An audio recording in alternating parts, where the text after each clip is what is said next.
आज हम जिस विषय पर बात करेंगे वह बहुत ही महत्वपूर्ण है। वह यह है कि हम अपने दाम्पत्य जीवन को कैसे सुखी, शांतिपूर्ण और सुनिश्चित बना सकते हैं। आम तौर पर हम सब बहुत सारे सपनों के साथ घर बसाते हैं। हमारे इन सपनों में उम्मीदों और प्यार की झलक होती है। हम सब एक शांतिपूर्ण, प्यार भरे और सुकून भरे घर की चाहत रखते हैं। लेकिन बहुत से परिवारों में ऐसा नहीं हो पाता।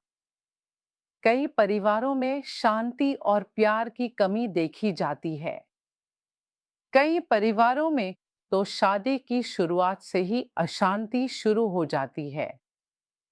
तरह तरह की खींचतान शुरू हो जाती है। फिर कुछ परिवारों में चलते चलते किसी मोड़ पर यह समस्या शुरू हो जाती है। लेकिन यह समस्या किसी के लिए भी वांछनीय नहीं है। हम सब चाहते हैं कि हमारा घर सुंदर और सुकून भरा हो। लेकिन जब ऐसा नहीं होता, तो पति पत्नी दोनों ही एक अनिश्चितता में पड़ जाते हैं। प्यार की कमी महसूस होती है और यही समस्या बच्चों में भी दिखने लगती है। इसलिए हम कह रहे हैं कि चलिए कुछ कुछ तरीके जान लेते हैं। ये तरीके अगर हम अभ्यास में लाएं या प्रैक्टिस करें, तो हम अपने घर को प्यार और शांति से भर सकते हैं। मैं कुछ पॉइंट्स बताऊंगा। ध्यान से सुनना होगा। अच्छा, सबसे पहले मैं कहूंगा कि जब हम शादी के जरिए एक पारिवारिक बंधन बनाते हैं, तो सबसे पहले जो बंधन सुंदर तरीके से स्थापित हो जाता है, वह है कानूनी बंधन। लीगल राइट्स या कानूनी बंधन उसी समय हो जाता है। सामाजिक बंधन भी उसी समय स्थापित हो जाता है। धार्मिक बंधन भी उसी समय हो जाता है। जो नहीं होता वह है मनोवैज्ञानिक बंधन, यानी साइकोलॉजिकल बॉन्डेज। इसे बनने में समय लगता है और इसे बहुत धैर्य के साथ धीरे धीरे बनाना पड़ता है। इसमें हमें बिल्कुल भी जंप इन नहीं करना है। इसमें हमें स्टेप इन करना है, यानी धीरे धीरे कदम रखना है। पति को समझना है, पत्नी को समझना है, उसके परिवार को समझना है।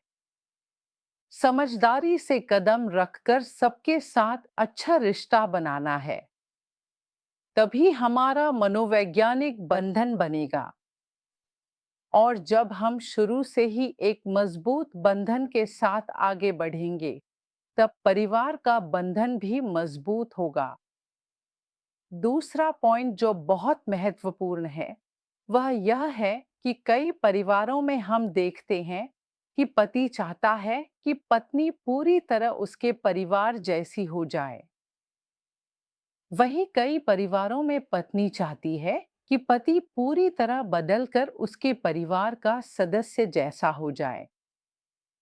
यह बहुत ही गलत सोच है, क्योंकि इसमें जिसे बदला जा रहा है उसकी पहचान खत्म हो जाती है। उसकी व्यक्तिगतता या स्वाभाविकता खत्म हो जाती है और इसका नतीजा यह होता है कि वह अंदर ही अंदर दुखी रहने लगता है।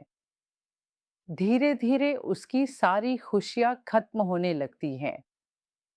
उसका सुख खत्म हो जाता है और परिवार में बिल्कुल भी शांति नहीं रहती। इसलिए हमें ध्यान रखना है कि हम जिससे शादी कर रहे हैं या जो पति हमें मिला है, उसे पूरी तरह बदलने की कोशिश न करें।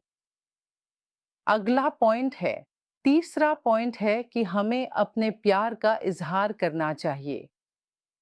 सोचिए, जब शादी से पहले लड़का लड़की एक दूसरे के साथ होते हैं, तब उनके बीच बहुत सारा प्यार और भावनाओं का इजहार होता है। लेकिन जब शादी हो जाती है तब वह पारंपरिक रवैया आ जाता है। इसी वजह से वे आपस में अपने प्यार का इजहार नहीं करते और यही असल में एक और अशांति का कारण बन जाता है। ठीक है, हमें ध्यान रखना चाहिए कि जितना कम हो सके झगड़ा करें, गुस्सा कम करें और खासकर हिंसा का बिल्कुल भी इस्तेमाल न हो। और इसके लिए हमें जो करना होगा वह है गुस्से का मैनेजमेंट। मैं गुस्से के मैनेजमेंट पर एक और वीडियो बनाऊंगा, आप वह देख सकते हैं।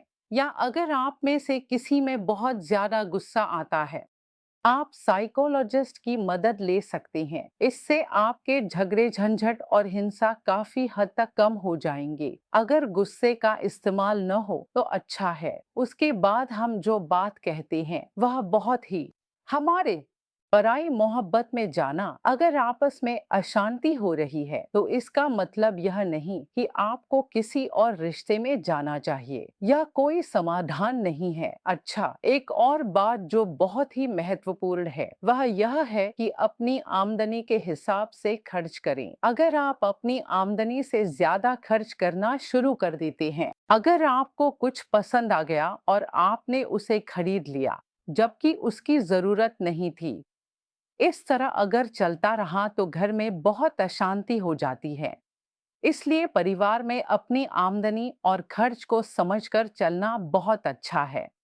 फिर एक और महत्वपूर्ण बात यह है कि परिवार के किसी भी फैसले में, चाहे वह बच्चों से जुड़ा हो या किसी और मामले में, आप दोनों मिलकर फैसला लें।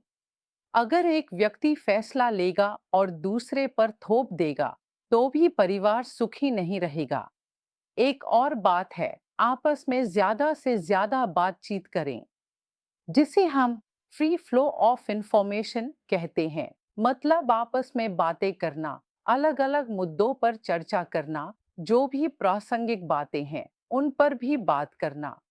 यह आदत आप दोनों के बीच होनी चाहिए, तभी यह आपको ज्यादा खुशी देगा। इसके अलावा एक और महत्वपूर्ण बात है माफ करना। आपस में झगड़ा हो या मनमुटाव हो, उसे ज्यादा दिन तक न पालें। मैंने कई परिवारों में देखा है कि वे बाकायदा एक दूसरे से बात करना बंद कर देते हैं। पति पत्नी आपस में बात नहीं कर रहे हैं, बच्चों के जरिए इनडायरेक्टली कह रहे हैं, अपनी माँ से कहो या अपने पापा से कहो कि यह करें। खुद सीधे बात नहीं कर रहे, तो ऐसा बिल्कुल न करें। अगर ऐसी कोई समस्या हो तो एक दूसरे को माफ कर दें। माफ कर देने से आपको इस रिश्ते या इस तकलीफ को और ढोना नहीं पड़ेगा। एक और बात बहुत ही महत्वपूर्ण है, अपनी सेक्स लाइफ को सामान्य रखें। जब भी सेक्स लाइफ में कोई समस्या आए तो डॉक्टर की सलाह लें। अगर यह मानसिक समस्या है तो जरूर साइकोलॉजिस्ट या सेक्स थेरेपिस्ट के पास जाएं। हमारे देश में भले ही सेक्स थेरेपिस्ट न हो, लेकिन पास के किसी देश में जाकर दिखा सकते हैं तो इस समस्या का समाधान करें। इस सेक्स लाइफ को खराब करके इसे यूं ही न छोड़े और किसी भी हालत में बिस्तर अलग न करें, कमरा अलग न करें। हमारे बीच, हमारे यहाँ जैसे ही थोड़ा बहुत झगड़ा होता है, लोग तुरंत बिस्तर अलग कर लेते हैं या कमरे तक अलग कर लेते हैं। लेकिन इससे रिश्ते में स्थायी समस्या पैदा हो जाती है। इसलिए ऐसा बिल्कुल नहीं करना चाहिए। और एक और महत्वपूर्ण बात यह है कि एक दूसरे की तारीफ करें। कोई भी व्यापारी हो सकता है, चाहे वह कितना भी साधारण व्यापारी क्यों न हो। अगर आपकी पत्नी आपको आगे बढ़ने का मौका देती है, तो आपको भी उसकी तारीफ करनी चाहिए। कह सकते हैं, भाग्यशाली हूं कि तुम्हारे हाथ का खाना खा रहा हूं, या तुम्हारे बिना सब अधूरा है। असल में आपको अपने पति की भी तारीफ करनी चाहिए। कोई चीज जो आपके पास है वह आपके पति ने आपके लिए मेहनत करके दी है। बिना सोचे समझे उसकी कद्र करें। उसका प्यार जाहिर करें।